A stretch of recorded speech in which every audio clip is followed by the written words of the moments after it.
In this video, we'll walk through how to create a payment button in Finassets.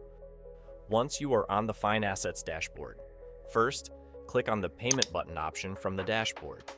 Next, click on the Add Project button to start creating a new payment project. Now, fill out the project form. Enter your project name and company name. Choose the payment wallets you want to offer to your customers. Select the currency your payments will be made in. Decide who will pay the service fees, you or the customer. Set a time period for the invoice. Then set the rate update interval. Add the website link where this payment plan will be used. You'll also see fields for redirect URL and callback URL. These are optional, but you can add them if needed. Once you've filled out all the fields, click on the Add button to create your new project. After the project is created, you'll see it listed in the table below. You can edit the project anytime using the Edit option.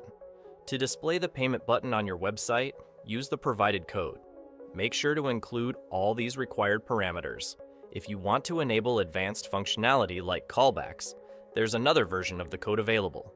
This code will notify you whenever an invoice is completed. Finally, once everything is ready, just copy the final code and paste it into your website where you want the button to appear. Here's how the payment button will look on your site.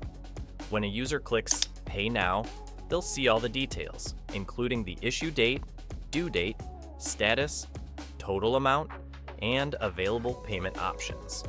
You'll also see the rate update timer that you set while creating the project.